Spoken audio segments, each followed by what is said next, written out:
Hi,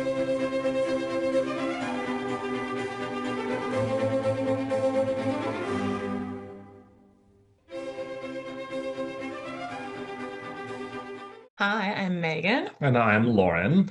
and we are reading the sonnet duet from Romeo and Juliet Yes. in Raleigh. Yes. All right. All right. If I profane with my unworthiest hand this holy shrine, the gentle sin is this: my lips, two blushing pilgrims, ready stand to smooth that rough touch with a tender kiss. Good pilgrim, you do wrong your hand too much, which mannerly devotion shows in this. For saints have hands that pilgrims' hands do touch, and palm to palm is holy palmer's kiss. Have not saints lips and holy palmers too? I, pilgrim, lips that they must use in prayer. Oh, then, dear saint, let lips do what hands do. They pray. Grant thou, lest faith turn to despair. Saints do not move, though grant, for prayer's sake. Then move not, while my prayer's effect I take. Hmm. Thus, from my lips, by thine, my sin is purged. Even have my lips the sin that they have took? Oh, sin from my lips. Oh, trespass, sweetly urged. Give me my sin again. You kiss by the book. I am Ted Feitshans. I am reading from Olympia, Washington, and I will be reading Psalm number 78. I really like Psalm number 78 because it reminds me of my career in academia. Of course, to be a successful academia, you have to be successful at getting grants. We now call them grant makers, but in Shakespeare's day, they were called patrons. And Psalm number 78 is his part of his effort to squelch his rivals and continue receiving patronage. So here we go. So oft have I invoked thee for my muse, and found such fair assistance in my verse, as every alien pen has got my use, and under thee their poesy dispersed, thine eyes that taught the dumb on high to sing, and heavy ignorance aloft to fly, have added feathers to the learned wing, and given grace a double majesty, yet be most proud of that which I compile, whose influence is thine and born of thee. In others' works thou dost but mend the style, and arts with thy sweet graces graced be. But thou art all my art, and does advance as high as learning my rude ignorance. And I'll turn it back to you, Kurt. Hey. My name is Michelle Dawes. I will be reading, I'm actually from Micro, North Carolina, and I will be reading Sonnet 79. Whilst I alone did call upon thy aid. My verse alone had all thy gentle grace, but now my gracious numbers are decayed, and my sick muse doth give an other place.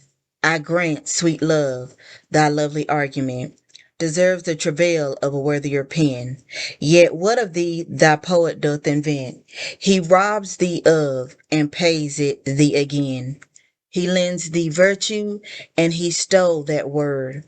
From thy behavior, beauty doth he give, and found it in thy cheek. He can afford no praise to thee, but what in thee doth live. Then thank him not for that which he doth say, since what he owes thee, thou thyself dost pay. Good morning. I'm Brenda Berry. I'm in Kirkland, Washington, just outside Seattle, and I'm reading Sonnet 80.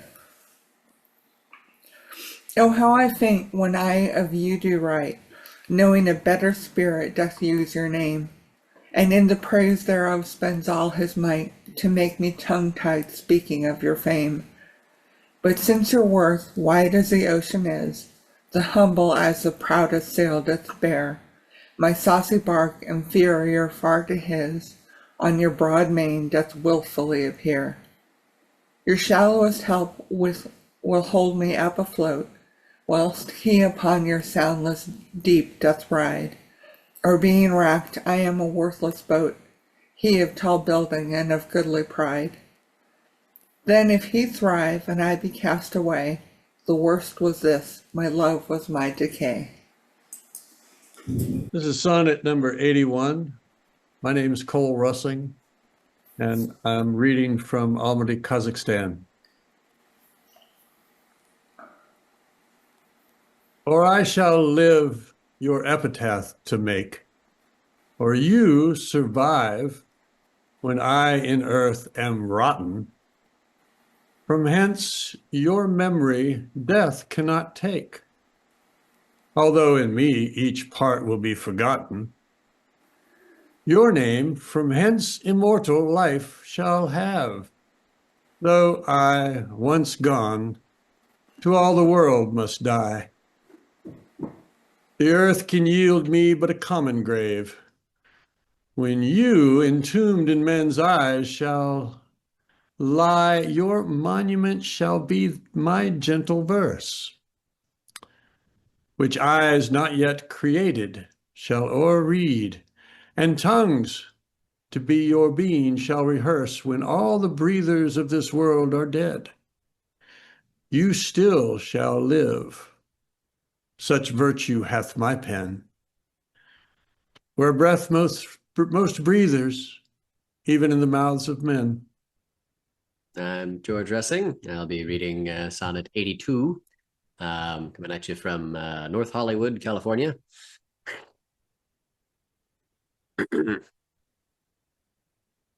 I grant thou wert not married to my muse, and therefore mayest without attaint o'erlook the dedicated words which writers use of their fair subject, blessing every book.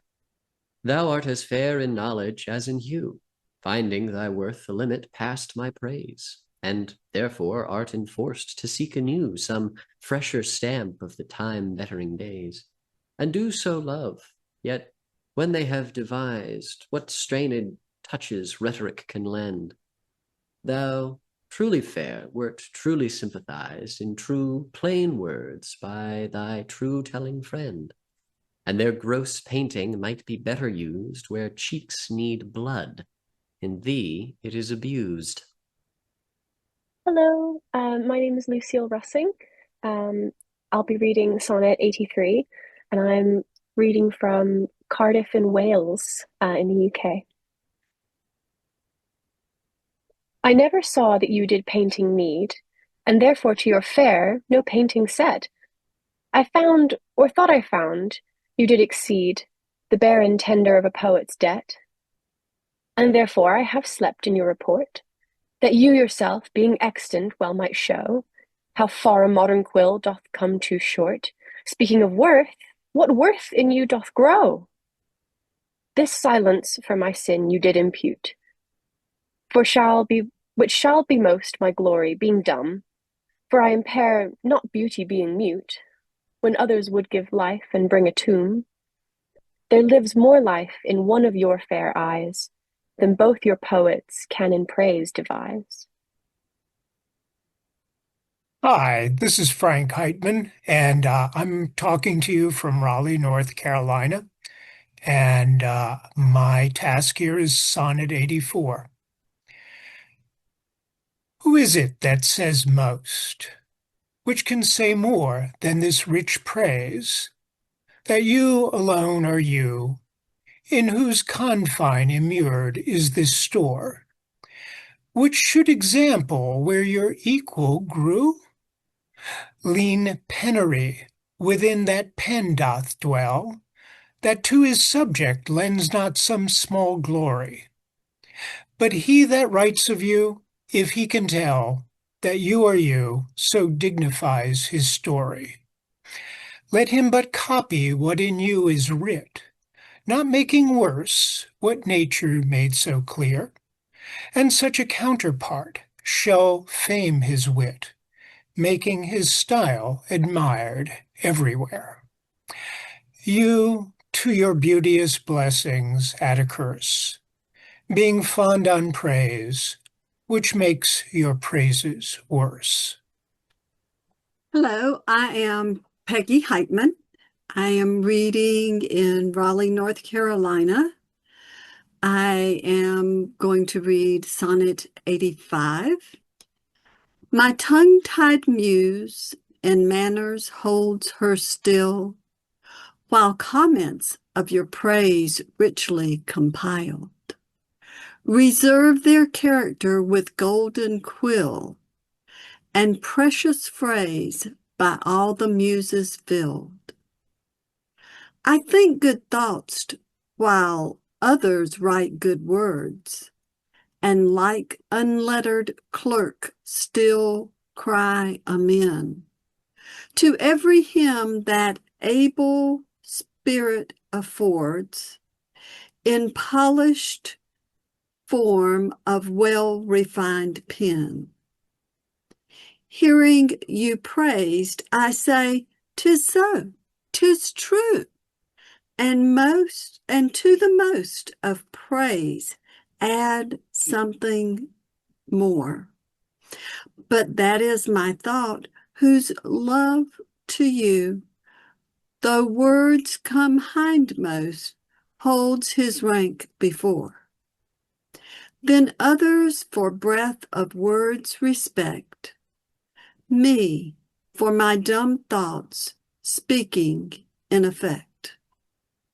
Hi, my name is Kyra Goudsmit, and I'm going to be reading from Leiden in the Netherlands, and I'm going to be reading sonnet number 86.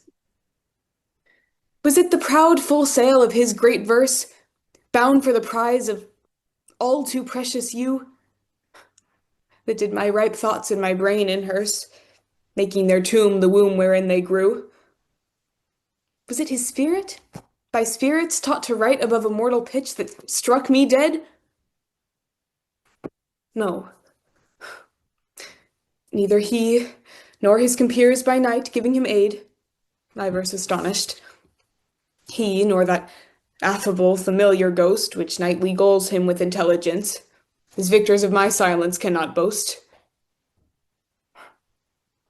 I was not sick of any fear from thence. But when your countenance filled up his line, then I lacked matter that enfeebled mine. Thank you. Hello, my name is Joe Chance. I am tuning in from North Georgia, and today I'll be performing Sonnet 87. Farewell. Thou art too dear for my possessing, and like enough thou knowest thy estimate. The charter of thy worth gives thee releasing. My bonds in thee are all determinate. For how do I hold thee but by thy granting? And for that riches, where is my deserving? The cause of this fair gift in me is wanting, and so my patent's back again is swerving. Thyself thou gavest, thine own worth then not knowing, or me, to whom thou gavest it, else mistaking. So thy great gift, upon misprision growing, comes home again, on better judgment making. Thus have I had thee as a dream doth flatter, in sleep a king, but waking no such matter. Thank you. I'm Jean Jamison. I'm reading today from Raleigh, North Carolina, and I'll be doing sonnet number 88. When thou shalt be disposed to set me light, and place my merit in the eye of scorn, upon thy side against myself I'll fight, and prove thee virtuous, though thou art forsworn. With mine own weaknesses being best acquainted, upon thy part I can set down a story of faults concealed, wherein I am attainted. That thou, in losing me, shalt win much glory, and I by this will be a gainer too, for bending all my loving thoughts on thee. The injuries that to myself I do, doing thee vantage, double vantage me. Such is my love. To thee I so belong that for thy right myself will bear all wrong. Hey everybody, My name is Deannah Robinson, and I am coming to you from Fayetteville, North Carolina, and I will be reading Sonnet 89. Say that thou didst forsake me for some fault, and I will comment upon that offense. Speak of my lameness, and I straight will halt against thy reasons, making no defense. Thou canst not, love, disgrace me half so ill, to set a form upon desired change, as I'll myself disgrace, knowing thy will. I will acquaintance strangle and look strange, be absent from thy walks, and in my tongue thy sweet beloved name no more shall dwell, lest I, too much profane, should do it wrong, and haply of our old acquaintance tell. For thee, against myself I'll vow debate, for I must ne'er love him whom thou dost hate. I'm Sharon Silcox, reading from Baltimore, Maryland, and this is Sonnet 90. Then hate me when thou wilt, if ever now. Now, while the world is bent my deeds to cross, join with the spite of fortune, make me bow, and do not drop in for an after loss. Ah, do not, when my heart hath scaped this sorrow, come in the rearward of a conquered woe. Give not a windy night, a rainy morrow, to linger out a purposed overthrow.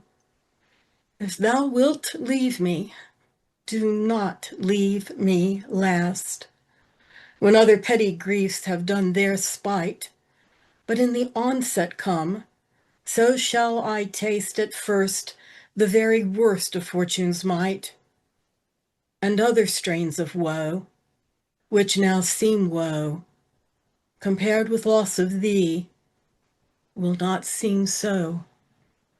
Jim Waldfogle from Cincinnati, Ohio, and I will be doing Sonnet 91.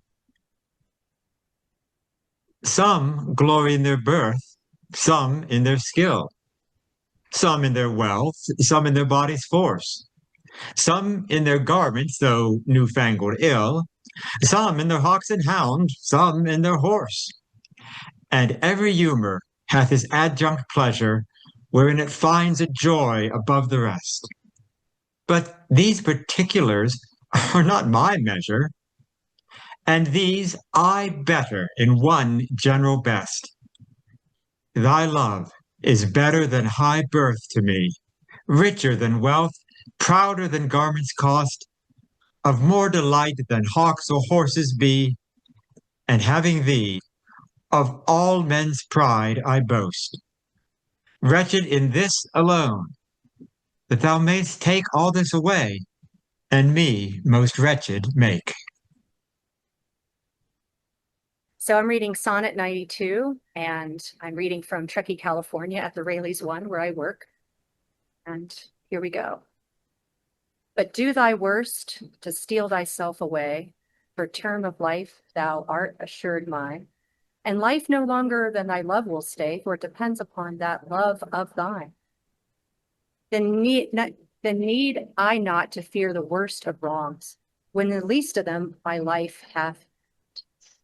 I see a better state to me belongs than that which on thy humor doth depend. Thou canst not vex me with inconstant mind, since that my life on thy revolt doth lie. Oh, what a happy title do I find, happy to thy love, happy to die. For what so blessed fair that fears no blot, thou mayst be false, and yet I know it not. Hi, I am David Holt, Cary, North Carolina, and I am reading Sonnet number 93. Just making sure y'all can hear me. I believe y'all can. Shall I live, supposing thou art true? Like a deceived husband, so love's face may still seem love to me, though altered new. Thy looks with me, thy heart in other place. For there can live no hatred in thine eye. Therefore in that I cannot know thy change. In many's looks, the false heart's history is written moods and frowns and wrinkles strange. But heaven, in thy creation, did decree that in thy face sweet love should ever dwell. Whate'er thy thoughts or thy heart's workings be, thy looks should nothing thence but sweetness tell. How like Eve's apple doth thy beauty grow, if thy sweet virtue answer not thy show. Hi, I'm Erik Benrud, reading from Bloomington, Indiana, home of the Indiana University Hoosiers, who won the football national championship this past year. And this is Sonnet 94. They that have power to hurt, and will do none, that do not do the thing they most do show, who, moving others, are themselves as stone, unmoved, cold, and to temptation slow. They rightly do inherit heaven's graces, and husband nature's riches from expense. They are the lords and owners of their faces, others but stewards of their excellence. The summer's flower is to the summer sweet, though to itself it only live and die. But if that flower with base infection meet, the basest weed outbraves his dignity. For sweetest things turn sourest by their deeds. Lilies that fester smell far worse than weeds. In Spanish. Los que tienen poder para dañar y no hacen ninguno, que no hacen lo que más muestran, que moviendo a otros son ellos mismos como piedra. Inmóviles, fríos y lentos a la atención, justamente heredan las gracias del cielo, y cuidan las riquezas de la naturaleza del gasto. Son los señores y dueños de sus rostros, otros apenas mayordomos de su excelencia. La flor del verano es dulce para el verano, aunque solo viva y muera para sí misma. Pero si esa flor se encuentra con una infección baja, la hierba más baja supra su dignidad, porque las cosas más dulces se vuelven más amargas por sus actos. Los lirios que se pudren huelen mucho peor que las malas hierbas. Okay, here is Sonnet 95. How sweet and lovely dost thou make the shame which, like a canker in the fragrant rose, doth the beauty of thy budding name. Oh, in what sweets dost thou thy sins enclose, that tongue that tells the story of thy days, making lascivious comments on thy sport, cannot dispraise, but in a kind of praise, naming thy name blesses an ill report. Oh, what a mansion have those vices got, which, for their habitation, chose out thee, where beauty's veil doth cover every blot, and all things turn to fair that eyes can see. Take heed, dear heart, of this large privilege. The hardest knife, ill used, doth lose his edge. I believe I have 96. I'm Aaron Ria. I live in Raleigh, and I'll be reading 96. Some say their fault is youth, some wantonness. Some say thy grace is youth and gentle sport. Both grace and faults are loved of more and less. Thou makest faults graces that to thee resort, as on the finger of a throned queen. The basest jewel will be well esteemed. So are those errors that in thee are seen, to truly translated and for true things deemed. How many lambs might thy stern wolf betray, if a like lamb he could his looks translate? How many gazers mightest thou lead away, if thou wouldst use the strength of all thy state?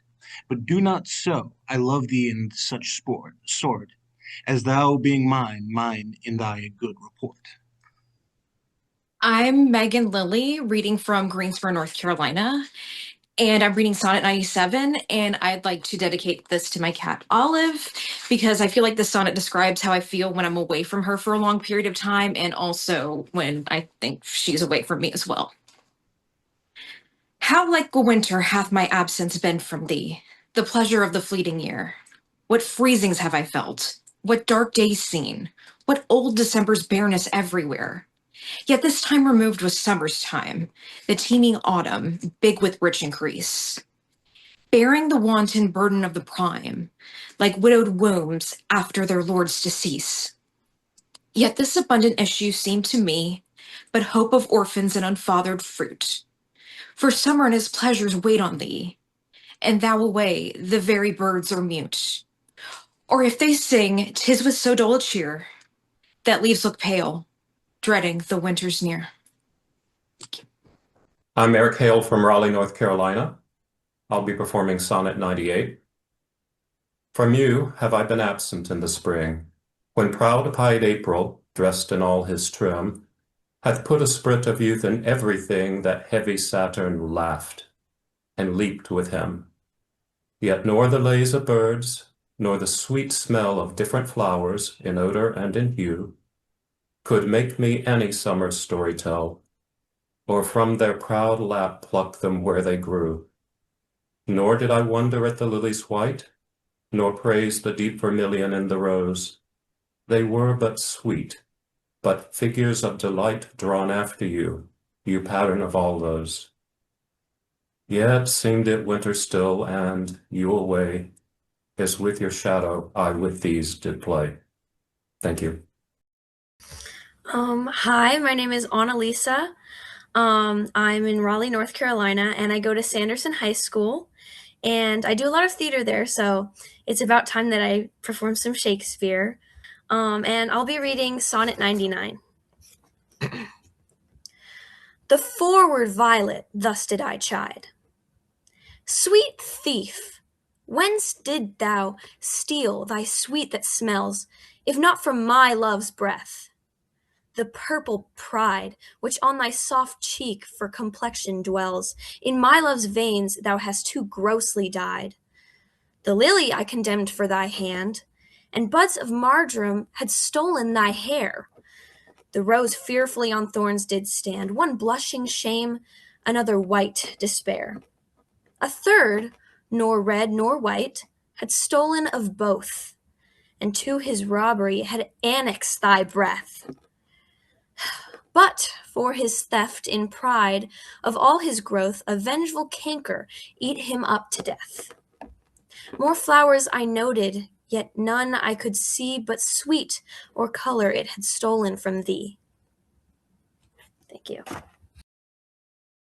All right, I am Elizabeth Capps. I'm reading from Raleigh, North Carolina, and I've got Sonnet 100. Where art thou, muse, that thou forgetst so long to speak of that which gives thee all thy might? Spend'st thou thy fury on some worthless song, darkening thy power to lend base subjects light? Return, forgetful muse, and straight redeem in gentle numbers time so idly spent. Sing to the ear that doth thy lays esteem, and gives thy pen both skill and argument. Rise, resty muse, my love's sweet face survey, if time have any wrinkle graven there. If any, be a satire to decay, and make time's spoils despised everywhere. Give my love fame faster than time wastes life, so thou preventst his scythe and crooked knife. Hey, I think I'm up. Yeah, Elizabeth, that was gorgeous. And Elizabeth, you're either in a theater or on Artemis 2. I'm not sure which, but either way, thank you for joining us. And that Yes, was I'm at a wonderful RLT. We performance. close 1776 today. Oh, okay. So I was close. I had a 50-50 shot. Elizabeth, that Yeah. was beautiful. Thank you. Thank you. Thank you. And it's a pleasure to be here. I'm Micah. I live in Chatsworth, California. Used to be in Raleigh. That's how I met Kurt. I was told we can explicate for a moment. I'm going to explicate for a moment. I'm about to read Sonnet 101, and he literally wrote about writer's block. How brilliant is that? He wrote about writer's block. My fellow nerds, if you are ever in a jam and you don't think there's a solution, just recite this sonnet. Do you know how fast you were going, Mr. Cover?